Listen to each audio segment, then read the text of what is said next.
प्यारे बच्चों नमस्ते। अब आप पढ़ेंगे सामाजिक विज्ञान में जो मैंने 2 वीडियो पहले बनाए थे। अभी तीसरा वीडियो है अर्थशास्त्र में आपके लिए। पाठ 4 भारत में खाद्य सुरक्षा का जो चल रहा था हमारा टॉपिक, उसका ये तीसरा वीडियो है। ठीक है, इसमें अब हम पढ़ेंगे, मैंने आपको बताया था बफर स्टॉक क्या है और सार्वजनिक वितरण प्रणाली क्या है। यानी कि जो सरकार हमारे लिए हमारे भारत की जनता के लिए जो बफर स्टॉक बना के रखती है वो क्या है ना। तो बफर स्टॉक जो होता है, बफर स्टॉक भारतीय खाद्य निगम यानी FCI, food corporation of India के माध्यम से सरकार द्वारा अधिप्राप्त अनाज, गेहूं और चावल का भंडार है। बफर स्टॉक में समझ रहे हो, अनाज, गेहूं, चावल। भारतीय खाद्य निगम अधिशेष उत्पादन वाले राज्यों में किसानों से गेहूं और चावल खरीदता है। किसानों को उसकी फसल के लिए पहले से घोषित कीमतें दी जाती हैं।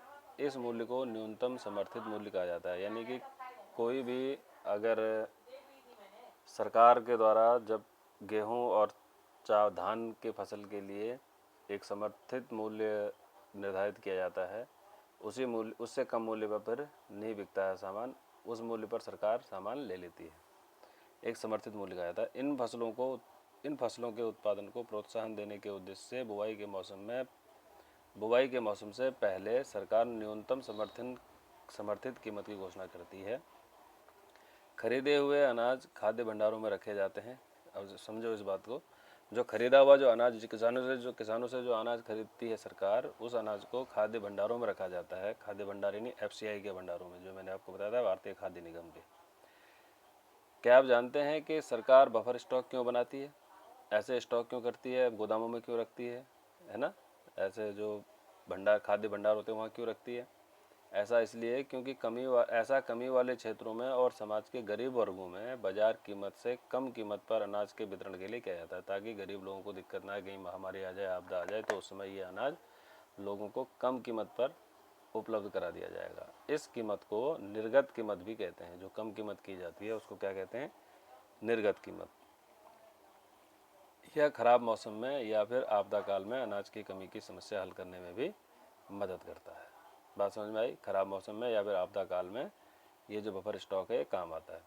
अब सार्वजनिक वितरण प्रणाली क्या होती है? सार्वजनिक वितरण प्रणाली जो आपको बताया था, पीडीएस, पब्लिक डिस्ट्रीब्यूशन सर्विस, तो उसमें क्या था? उसमें यह है कि भारतीय खाद्य निगम द्वारा अधिप्राप्त अनाज को सरकार अधिनियमित राशन दुकानों के माध्यम से समाज के गरीब वर्गों में वितरित करती है। जो राशन की दुकानें होती हैं, आप लोगों ने देखी होंगी। इसे सार्वजनिक वितरण प्रणाली पीडीएस कहते हैं। अब अधिकांश क्षेत्रों, गांवों, कस्बों, शहरों में राशन की दुकानें हैं। पता ही है आपको, देश में लगभग 5.5 लाख राशन की दुकानें हैं। और राशन की दुकानों में जिन्हें उचित दर वाली दुकानें कहा जाता है, आप लोगों ने देखा होगा जब आप राशन लेने जाते हैं तो उन दुकानों में उचित दर वाली दुकानें लिखा होता है। सस्ते गल्ले की दुकान, उचित दर वाली दुकान लिखा होता है। आप लोग ध्यान देना कभी। चीनी, खाद्यान्न और खाना पकाने के लिए मिट्टी के तेल का भंडार होता है, वहाँ पर वो सब मिलता है। ये सब बाजार कीमत से कम कीमत पर लोगों को बेचा जाता है। राशन कार्ड रखने वाला कोई भी परिवार प्रतिमाह इसकी एक अनुबंधित मात्रा, जैसे 35 किलोग्राम अनाज, 5 लीटर मिट्टी का तेल, 5 किलोग्राम चीनी आदि निकटवर्ती राशन की दुकान से खरीद सकता है। राशन कार्ड 3 प्रकार के होते हैं। नंबर का, निर्धनों में भी, निर्धन लोगों के लिए अंत्योदय कार्ड, जो गरीबों में भी सबसे ज़्यादा गरीब हैं उनके लिए होता है अंत्योदय कार्ड। दूसरा होता है निर्धनता रेखा से नीचे के लोगों के लिए बीपीएल कार्ड। जो निर्धनता यानी गरीबी रेखा से नीचे होते हैं उनके लिए बीपीएल होता है। और जो गरीबी रेखा से ऊपर होते हैं एपीएल कार्ड। उनके लिए क्या होता है? उनके लिए, अन्य लोगों के लिए एपीएल कार्ड। अब आपके लिए 2-4 प्रश्न हैं, इसको देखें। अपने इलाके की राशन की दुकानों पर जाएं और वहाँ से निम्नलिखित ब्यौरा प्राप्त करें। अब आप कभी राशन की दुकान में जाएंगे राशन लेने के लिए, तो वहाँ पर देखें और वहाँ से पूछें, लोगों से पूछें कि पहला, राशन की दुकान कब खुलती है? तो महीने में खुलती है। महीने में 1-2 दिन, 3 दिन, 4 दिन, 5 दिन, जब भी निश्चित वो दिन होता है उस दिन वो खुलती है ना। तो आप लोग पता करेंगे उससे कब खुलती है। राशन की दुकान पर कौन कौन सी चीज़ें बेची जाती हैं, ये भी आप लोग वहाँ पर जाएंगे और देखेंगे तो आपको पता चलेगा कि वहाँ पर क्या क्या बिकता है। वहाँ पर चावल है और आपका गेहूँ है, दालें हैं, मिट्टी तेल है, चीनी है, ये सब चीज़ें वहाँ पर बेची जाती हैं। और भी चीज़ें आप लोग देख सकते हैं, क्या चीज़ें बिकती हैं आप लोग पता करेंगे। तीसरा प्रश्न है, राशन की दुकान के चावल और चीनी निर्धनता की रेखा से नीचे वाले परिवारों के लिए की कीमत की तुलना में अन्य किराने की दुकान की कीमतों से करें। यानी कि जो कीमत की तुलना करनी है वो किसी अन्य किराने की दुकान से करनी। जब आप वहीं राशन की दुकान से उस चावल और चीनी लेंगे तो वही रेट अगर आप बाज़ार के उसमें पूछेंगे तो आपको अंतर दिखेगा। ठीक, तो ये भी आप लोग पता लगाएंगे। अगला है, पता लगाएं क्या आपके पास राशन कार्ड है। आप अपने घर में देखें, आपके पास राशन कार्ड है। मेरे पास तो है, आप लोग देख लें। इस राशन कार्ड से आपके परिवार ने हाल में कौन सी चीज़ें खरीदी हैं? क्या आपके परिवार ने इस राशन कार्ड का उपयोग किया है? अगर किया है तो क्या क्या सामान खरीदा है आप लोग देखें, पूछें घर वालों से। क्या उन्हें किसी तरह की समस्याओं का सामना करना पड़ता है?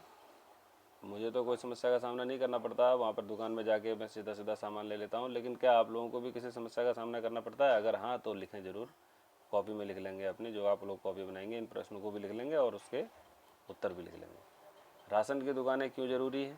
ये आपको बताया था, राशन की दुकानें इसलिए ज़रूरी हैं। एक रामू का उदाहरण दिया था, कहानी सुनाई थी। दूसरा अहमद की कहानी सुनाई थी। रामू के पास राशन कार्ड नहीं था, अहमद के पास राशन कार्ड था, तो उसका परिवार चल रहा था और उसका परिवार भुखमरी का शिकार था।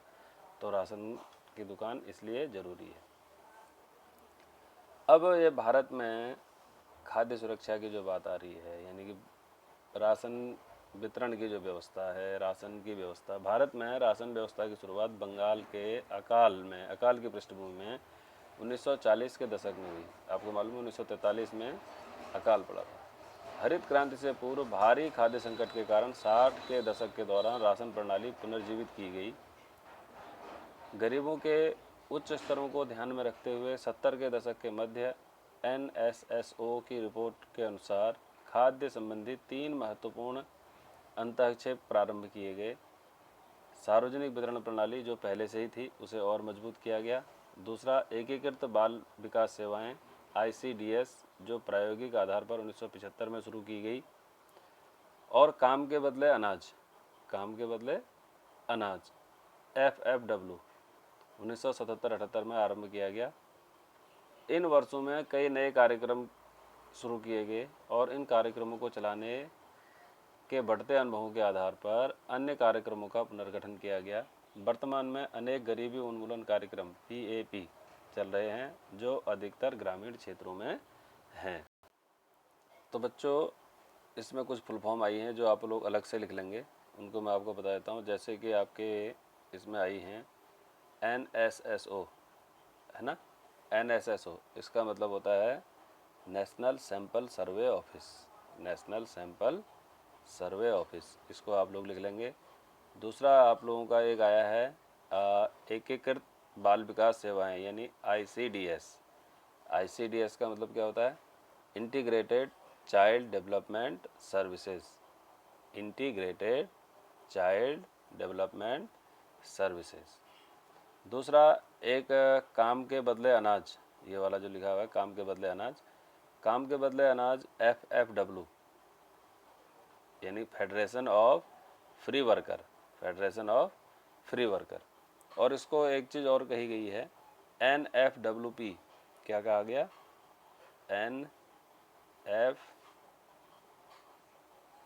NFWP, NFWP, ठीक, क्या कहा गया इसको? NFWP। NFWP का क्या अर्थ हो गया? NFWP का अर्थ हुआ आपका national food for work programme, national food for work programme, काम के बदले अनाज। इसके बाद आपका एक और आया PAP, गरीबी उन्मूलन कार्यक्रम। PAP का अर्थ होता है poverty alleviation programme, poverty alleviation programme, गरीबी उन्मूलन कार्यक्रम, ठीक है। ये मैंने आपको कुछ जो मेन चीज़ें थी वो आपको बढ़ा दी, जो इसके फुल फॉर्म थे। आप लोग कई बार फुल फॉर्म आए थे ना, तो फुल फॉर्म भी आप लोगों को याद होनी चाहिए, इसको आप लोग लिख लेंगे। तो मैंने आपको ये सब बता दिया है। गरीबी उन्मूलन कार्यक्रम भी गवर्नमेंट के द्वारा चलाए जा रहे हैं और इसमें से स्पष्ट रूप से घटक खाद्य भी हैं। जहां सार्वजनिक वितरण प्रणाली, दोपहर का भोजन आदि विशेष रूप से खाद्य की दृष्टि से सुरक्षा के कार्यक्रम है। अब कई बार आपने देखा है स्कूलों में, विद्यालयों में भी दोपहर का भोजन, मिड डे मील मिलता है, MDM। अधिकतर PAP भी खाद्य सुरक्षा बढ़ाते हैं। PAP का अर्थ क्या बताया था? पॉवर्टी एलिवेशन प्रोग्राम, यानी कि काम के बदले नहीं, सॉरी, गरीबी उन्मूलन कार्यक्रम, ये वाला। ठीक है। रोजगार कार्यक्रम गरीबों की आय बढ़ाने में बढ़ोतरी कर खाद्य सुरक्षा में बड़ा योगदान करते हैं। अब अगला प्रश्न है, देखते हैं। सुझाए गए क्रियाकलाप। आप लोग एक देखें, चित्र देखें। चित्र में आप लोगों को दिख रहा होगा कि यहाँ पर क्या कर रहे हैं लोग? राशन की दुकान में राशन वाला बैठा हुआ है। यहाँ पर सब लोग अपनी लाइन से आ रहे हैं और लाइन से ले आ रहे हैं। इसके बाद पीला कार्ड है, देखो दिख रहा है ना। तो सब लोग अपना तोल के राशन वगैरह ले जा रहे हैं। और ऊपर क्या लिखा हुआ है? राष्ट्रीय उत्पादन एवं वितरण योजना, उचित दर राशन की दुकान, सर्किल नंबर 9। तो ये राशन की दुकान में सब जगह लिखा होता है ऐसा, आप लोग भी जाके देखें इनको। सरकार की ओर से शुरू किए गए खाद्य पर आधारित कार्यक्रमों की विस्तृत जानकारी एकत्रित करें। विस्तृत जानकारी जो आप लोगों को कहाँ से एकत्रित करनी है? ये जो मैंने आपको बता दी, काम के बदले अनाज, गरीब उन्मूलन कार्यक्रम, एकीकृत बाल विकास योजनाएं, है ना, ये सब PAP, ये जो चलाए गए कार्यक्रम, ये सब कार्यक्रम है जो इसका उत्तर है। ग्रामीण वेतन रोजगार कार्यक्रम, रोजगार गारंटी योजना, संपूर्ण ग्रामीण रोजगार योजना, दोपहर का भोजन, एकीकृत बाल विकास सेवाएं, यही सब है इसमें। ठीक। अब अगला आता है, सार्वजनिक वितरण प्रणाली की वर्तमान स्थिति क्या है? अब सार्वजनिक वितरण प्रणाली जो चल रही है, जो हम लोग राशन वगैरह लेते हैं, उसकी क्या वर्तमान स्थिति है, कैसे वो चल रही है, उसको हम देखें। सार्वजनिक वितरण प्रणाली खाद्य सुरक्षा सुनिश्चित करने की दिशा में भारत सरकार का सर्वाधिक महत्वपूर्ण कदम है। क्लियर हो गया। प्रारंभ में यह प्रणाली सबके लिए थी। पहले तो ये सभी को मिल रही थी, इसमें कोई ऐसा कोई सिस्टम नहीं था कि APL BPL का कोई सिस्टम नहीं था। पहले शुरुआत में सभी के लिए थी और निर्धनों और गैर निर्धनों के बीच कोई भेद नहीं किया जाता था। लेकिन बाद के वर्षों में सार्वजनिक वितरण प्रणाली को दक्ष और अधिक लक्षित बनाने के लिए संशोधन किया गया और 1992 में देश के 1700 ब्लॉकों में, ये ध्यान रखें आप लोग, 1992 में देश के 1700 ब्लॉकों में संशोधित सार्वजनिक वितरण प्रणाली RPDS यानी revamped public distribution services system, revamped public distribution service, क्या कहा गया? संशोधित सार्वजनिक वितरण प्रणाली शुरू की गई और इसका लक्ष्य दूर दराज और पिछड़े वर्गों में सार्वजनिक वितरण प्रणाली से लाभ पहुंचाना था। जून 1997 से सभी क्षेत्रों में गरीबों को लक्षित करने के सिद्धांत को अपनाने के लिए एक लक्षित सार्वजनिक वितरण प्रणाली प्रारंभ की गई, है ना। यह पहला मौका था जब निर्धनों और गैर निर्धनों के लिए विभेदक कीमत नीति अपनाई गई। इसके अलावा 2000 में 2 विशेष योजनाएं आई। सन 2000 में, ये ध्यान रखें आप लोग, अंत्योदय योजना कब आई है ये पता चलेगा। सन 2000 में अंत्योदय अन्न योजना और अन्नपूर्णा योजना, ये ध्यान दें, ये 2 योजनाएं आई थी। ये योजनाएं क्रमशः गरीबों में भी सर्वाधिक गरीब और गरीबों में भी सर्वाधिक गरीब अंत्योदय अन्न योजना और दीन वरिष्ठ नागरिक, यानी जो गरीब, जो बुजुर्ग नागरिक हैं, 60 साल 70 साल से ऊपर के जो नागरिक हैं, बूढ़े हैं, उनके लिए अन्नपूर्णा योजना समूह पर लक्षित है। इन दोनों योजनाओं का संचालन सार्वजनिक वितरण प्रणाली के वर्तमान नेटवर्क से जोड़ दिया गया। ठीक। अब इसमें देखते हैं, एक चार्ट यहाँ पर दिया हुआ है। इस चार्ट को देखें हम, हमारे क्या क्या कार्ड चलते हैं और क्या क्या हमारे राशन कार्ड में इसकी विशेषताएं हैं। सार्वजनिक वितरण प्रणाली की कुछ महत्वपूर्ण विशेषताएं आप लोग देखें तो इसमें आप लोगों को दिखेगा योजना का नाम सार्वजनिक वितरण प्रणाली, है ना। सार्वजनिक वितरण प्रणाली में दूसरा है संशोधित सार्वजनिक वितरण प्रणाली, तीसरा है लक्षित सार्वजनिक वितरण प्रणाली, चौथा है अंत्योदय अन्न योजना, पांचवा है अन्नपूर्णा योजना, छठा है राष्ट्रीय खाद्य सुरक्षा अधिनियम। ये चार्ट आप लोग पूरा का पूरा बना लेंगे, इसको ऐसा करके लिख लेंगे पूरा। ठीक, पूरा का पूरा चार्ट बनाएंगे। इसमें देखिए 1992 तक सर्वजनों के लिए, सभी लोगों के लिए थी। 1992 से पिछड़े ब्लॉकों के लिए हुई है और 1997 से लोगों को बांट दिया गया, निर्धन और गैर निर्धन बना दिए गए, BPL और APL कार्ड बना दिए गए 1997 में। देखें 1997 से शुरू हुआ है APL BPL, उससे पहले शुरू नहीं था। उसके बाद अंत्योदय अन्न योजना, निर्धनों में सबसे निर्धन जो होते हैं वो अंत्योदय अन्न योजना है, जो गरीबों से भी गरीब हैं। अन्नपूर्णा योजना, जो दीन वरिष्ठ नागरिक हैं, यानी कि जो नागरिक 60 साल से ऊपर के हैं और गरीब हैं, उनके लिए वो दीन वरिष्ठ योजना। और राष्ट्रीय खाद्य सुरक्षा अधिनियम, एक नया अधिनियम आया सन 2013 में। ये योग्य परिवार जिनको ज़रूरत है 5 किलो प्रति व्यक्ति गेहूँ प्रति माह मिलेगा। और इधर देखिए, इधर सबके रेट लिखे हुए हैं, किसको क्या क्या रेट मिलता था पहले। सार्वजनिक वितरण प्रणाली पहले गेहूँ 2 रुपये 34 पैसे था, और आज की डेट में भी 1992 में भी उतना ही था, और आज तो और कम हो गया है, 2 रुपये हो गया है राष्ट्रीय खाद्य सुरक्षा अधिनियम के लिए। इसमें आप लोग देखेंगे APL BPL के लिए थोड़ा सा अंतर आता है। BPL के लिए गेहूँ 4 रुपये 15 पैसे का है, APL के लिए गेहूँ 6 रुपये 10 पैसे का है। यहाँ पर चावल 5 रुपये 65 पैसे का है BPL के लिए, और APL के लिए 8.5 रुपये का है। और कहीं कहीं पर निःशुल्क है, इन्हें उनसे कुछ नहीं लिया जाएगा। अन्नपूर्णा योजना जो दीन वरिष्ठ नागरिक हैं, इनके लिए निःशुल्क है बिल्कुल। ठीक, ये चीज़ आप लोग समझ लें और इस चार्ट को भी बना लें। तो आप लोगों ने देखा भारतीय खाद्य सुरक्षा अधिनियम 2013, भारतीय खाद्य सुरक्षा अधिनियम जो भी मैंने बताया था जिसमें फ्री है, के अधिनियम के 2013 के तहत खाद्य एवं पोषण संबंधी सुरक्षा सस्ती कीमतों पर उपलब्ध कराई जा सके ताकि मानव गरिमामय जीवन निर्वाह कर सके।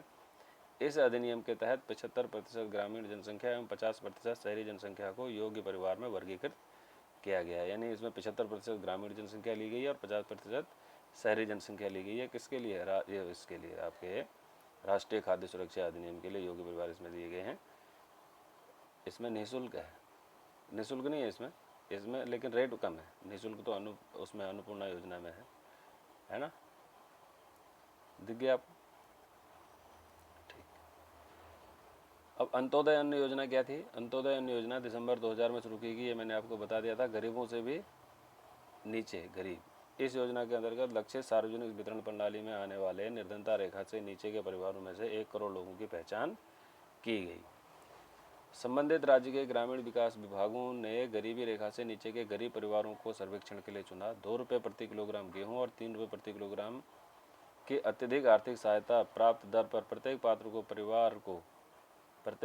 परिवार को 25 किलोग्राम अनाज उपलब्ध कराया गया। अनाज की यह मात्रा अप्रैल 2002 में 25 किलोग्राम से बढ़ाकर 35 किलोग्राम कर दी गई, और जून 2003 और अगस्त 2004 में इसमें 50-50 लाख अतिरिक्त BPL परिवारों को 2 बार जोड़े गए। इस योजना में आने वाले परिवारों की संख्या 2 करोड़ हो गई। एक शब्द और आता है सब्सिडी। अब सब्सिडी किसे कहते हैं? आप लोगों ने बहुत से बार सुना होगा, सब्सिडी गैस में सब्सिडी, अनाज में सब्सिडी, है ना, सब जगह सब्सिडी मिलती है। तो सब्सिडी क्या होती है? वह भुगतान है, सहायकी बोलते हैं इसको, वह भुगतान है जो सरकार द्वारा किसी उत्पादक को बाजार कीमत की अनुपूर्ति के लिए किया जाता है। सहायकी से घरेलू उत्पादकों के लिए ऊंची आय कायम रखते हुए उपभोक्ता कीमतों को कम किया जा सकता है। अब देखें, ये यहाँ पर एक चित्र दिया हुआ है। इस चित्र में देखें, ये भी आपको बनाना है। इसमें ऊपर प्रश्न है, प्रश्न देखें। प्रश्न ये है कि हाल में किस वर्ष में सरकार के पास खाद्यान्न का स्टॉक सबसे अधिक था? किसके पास है सबसे अधिक? किस वर्ष में सबसे अधिक है? सबसे अधिक आ रहा है आपका ये, है ना, तो ये आ रहा है सन 2013। ठीक, यहाँ पर सबसे ज़्यादा है। दूसरा है FCI का न्यूनतम बफर स्टॉक प्रतिमान क्या है? ये FCI का न्यूनतम बफर प्रतिमान स्टॉक यहाँ से शुरू होता है, ये लाइन जो जा रही है ये है पूरी, इतना होना चाहिए, 19.4 करोड़ टन इतना बफर स्टॉक होना चाहिए। FCI के भंडारों में खाद्यान्न ठसाठस क्यों भरा हुआ है? क्योंकि उसका वितरण अभी पूरा नहीं हो पाया है, इसलिए वो पूरा का पूरा भरा हुआ है। ठीक,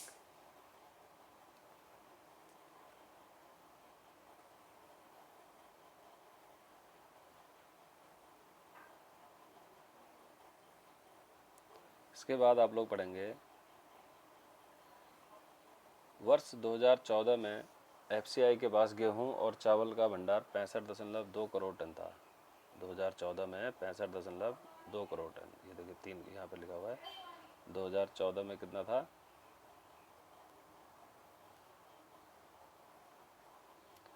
65.2 2014 में। ठीक, 65.3 इसमें दिया हुआ है, तो इतना करोड़ टन था। ठीक, तो क्या कहना चाह रहा है? जो न्यूनतम बफर प्रतिमान से बहुत अधिक था, फिर भी यह बफर स्टॉक प्रतिमानों से लगातार ऊंचा बना रहा। सरकार द्वारा शुरू की गई विभिन्न योजनाओं के अधीन खाद्यान्नों के वितरण के द्वारा स्थिति में सुधार हुआ और अनाज के वितरण से हालात सुधरे। इस बात की आम सहमति है कि बफर स्टॉक का उच्च स्तर बेहद अवांछनीय है और यह बर्बादी भी है। यानी ज़्यादा स्टॉक करना भी बेकार है, उसको बांट देना चाहिए था गवर्नमेंट को। विशाल खाद्य स्टॉक का भंडारण बर्बादी और अनाज की गुणवत्ता में ह्रास के अतिरिक्त उच्च रखरखाव लागत के लिए भी जिम्मेदार है। ये आप लोग समझ रहे हैं, खाली बर्बादी है, पैसे की भी, समय की भी और उसकी भी, अनाज की भी। ज़्यादा बफर स्टॉक रखना भी गलत हो जाता है। उसको इसलिए इसको सहकारी माध्यमों से बांट दिया जाता है गरीबों में, या फिर जहाँ पर आपदाएं आ जाती हैं वहाँ पर। न्यूनतम समर्थित कीमत को कुछ वर्ष के लिए स्थिर रखने के लिए गंभीरता से विचार करना चाहिए गवर्नमेंट को इस बात पर। आप लोग देखें, FCI के गोदामों में, भंडारों में अनाज ले जा रहे हैं ये लोग। ये बोरे हैं, बोरे भर भर के ले जा रहे हैं, 4-5 बोरे हैं, अलग अलग बोरे हैं, इनको ले जा रहे हैं। ठीक, इसके बाद इसमें आप लोगों ने पढ़ लिया है, पूरा पाठ है इसी पर आधारित था कि सरकारी संस्थाएं क्या हैं, है ना। तो थोड़ा सा और इसमें अगर हम पढ़ लेते हैं तो इसमें आगे अगर हम चलते हैं तो इसमें जो आगे का इसमें है कि वर्धित न्यूनतम समर्थित कीमत पर अनाज की अधिक खरीदारी प्रमुख अनाज उत्पादक राज्यों जैसे पंजाब, हरियाणा और आंध्र प्रदेश की ओर से डाले गए दबावों का नतीजा है। ये भी एक देखें आप लोग, ये जो जिन राज्यों में ज़्यादा उत्पादन हो जाता है फिर वो दबाव डालते हैं कि हमारा अनाज खरीदें। इसके अलावा चूंकि खरीदारी कुछ समृद्ध क्षेत्रों पंजाब, हरियाणा, पश्चिमी उत्तर प्रदेश, आंध्र प्रदेश और कुछ सीमा तक पश्चिम बंगाल में मुख्यतः 2 फसलों गेहूँ और चावल तक सीमित है। न्यूनतम समर्थित कीमत में वृद्धि ने विशेषतः खाद्यान्नों के एक्सेस वाले राज्यों के किसानों को अपनी भूमि पर मोटे अनाजों की खेती समाप्त कर धान और गेहूं उपजाने के लिए प्रेरित किया है, जबकि मोटे अनाज गरीबों का मुख्य भोजन है। धान की खेती के लिए सघन सिंचाई से पर्यावरण और जल स्तर में गिरावट आई है। ठीक,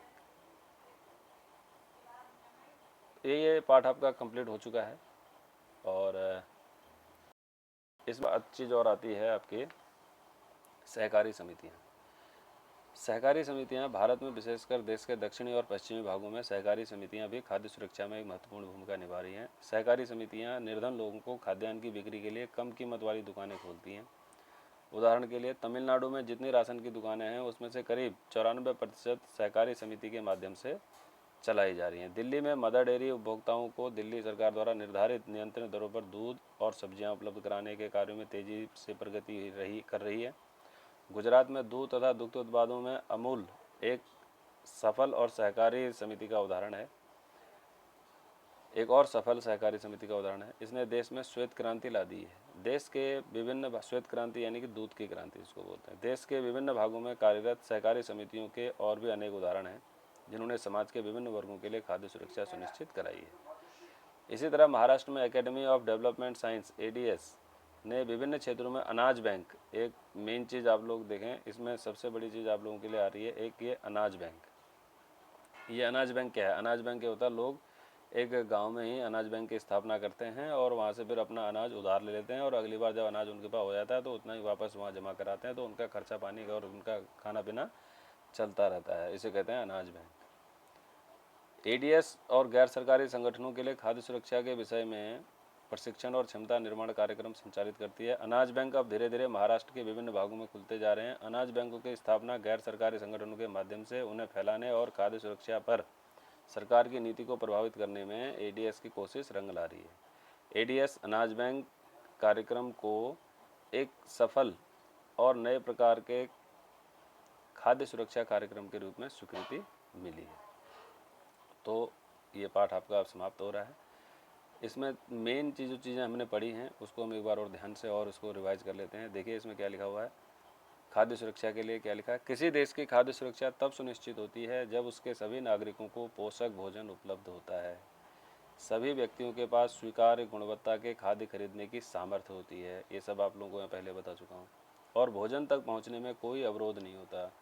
निर्धनता रेखा से नीचे रह रहे लोग खाद्य की दृष्टि से सदैव ही असुरक्षित रह सकते हैं, जबकि संपन्न लोग भी आपदाओं के समय खाद्य की दृष्टि से असुरक्षित हो सकते हैं। ऐसा नहीं है कि अमीर लोग जो हैं खाद्य की दृष्टि से असुरक्षित नहीं होते हैं। जब आपदाएं आती हैं तो उसमें गरीब और अमीर का कोई भेद नहीं रहता है, उसमें दोनों ही असुरक्षित होते हैं। तो उसमें वही सरकार के सार्वजनिक वितरण प्रणाली हमारे काम आती है, राशन कार्ड बनाई हुई चीज़। यद्यपि भारत में लोगों का एक बड़ा वर्ग खाद्य और पोषक तत्वों की असुरक्षा से ग्रस्त है। सबसे अधिक प्रभावित समूह ग्रामीण क्षेत्रों में भूमिहीन और गरीब परिवार हैं, बहुत कम वेतन वाले कार्यों में लगे हुए लोग हैं, और शहरी क्षेत्रों में मौसमी कार्यों में लगे अनियमित श्रमिक हैं। मौसमी कार्य यानी मौसम के हिसाब से जो काम मिलता है, अनियमित श्रमिक यानी जिनको रोज़ रोज़ काम नहीं मिलता है।